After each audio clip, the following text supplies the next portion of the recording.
friend of mine was telling me about a song called "I'm Coming Your Way." He was playing it for me just recently. It's about God and how we move towards Him, and He wants to move towards us. He loves His children. That reminds me of this wagon. In fact, I've been walking around trying to find this wagon just because it brings back a lot of memories. My kids have played with this wagon sometimes for hours. I don't know how many miles they may have put on this wagon. If it had an odometer, the truth would be known. But I do know about one day and one 3-mile journey that this wagon took. And the story unfolded for Michelle and I in the middle of the night with our oldest daughter, Haley.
I remember it was 3 o'clock in the morning.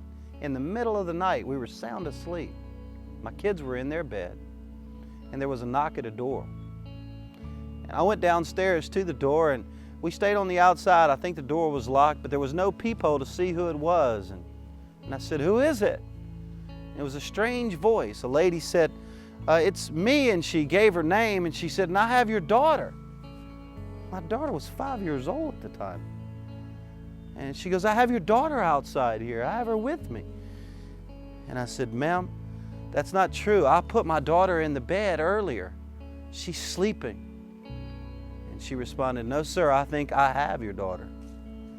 It was about at that time that I responded again, "No, ma'am, you do not have my daughter." And then my daughter, in the middle of the night, called out from the other side of the door, outside, with this strange person, and said, "Dad, it's me, Haley." I'll never forget when I heard her voice that night. I opened the door, and there she was with this wagon, standing right beside it with her dolls and a few other things. In fact, she had even packed for my other child. She had a diaper in there and a few other items that were important to them at this early age, at 5 and at 3 years of age. And I said, "Haley, what are you doing?" And I said, "Ma'am, how did you get my daughter?" And I was trying to gather this information, and Michelle was right there, and she kind of gave me the pinch, like, "Rick, settle down." And I sort of caught myself, and I said, "Okay, explain to me what happened here." And the lady said that she found my daughter rolling this wagon 1.5 miles down the street on a 4-lane highway at a school in a busy area of town. And my 5-year-old was there on the sidewalk running away from home with this wagon. And I said, "Ma'am, what did you do?" She goes, "Well, I tried to get her in the car to bring her home, but she said she wasn't allowed to get in a stranger's car. So I actually followed her all the way back to your home." And then I was extremely thankful to her, but also wanting to talk to my daughter. We thanked the lady, and the lady moved on. I've never seen her again since that day. But my daughter came inside, and Michelle and I began to talk with her.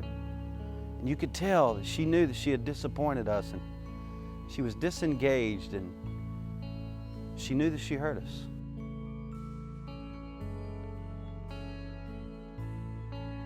Haley began to tell us why she ran away. She told us that a few days ago she saw a television show about this little girl who ran away from home and how much fun she had, and she brought her little brother with her. And that's exactly what Haley was doing. Not only did she pack her stuff, but she got her 3-year-old brother, Tanner, and his stuff as well. Tanner had his diaper and his stuff in the wagon. But when she went to wake him up in the middle of the night, he didn't have the strength to get out of bed. He said, "You just go on without me." And that's what she did. So she traveled for 1.5 miles away from our home in that wagon.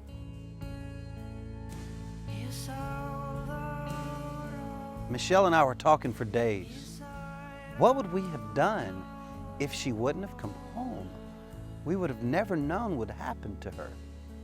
We would have been searching for her, running around the neighborhood and calling everyone to help until we found her. What if we would have never found her? There would still be an emptiness in our heart, and definitely an emptiness in our home. She's the light of the family like the other kids. You can't live without any of your children.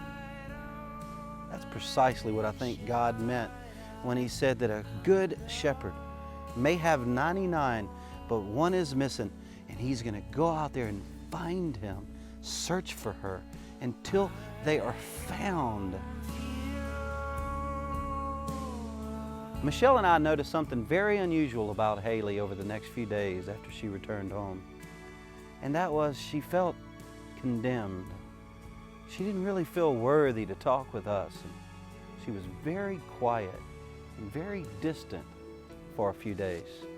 But this day, I would like for you to see the Father heart of God, that He wants to move towards you. It helps us in our worship, and it helps us in our prayer time. You must know when you are worshiping God that He's moving towards you, that He desires to be around you. He wants you to be home even more than you want to be home. So I'm convinced, after all these years, from the story of the wagon to Haley coming home, that life is so much better than when my children are with me. And God says the same thing. That's why all of heaven rejoices when just one returns to the Father.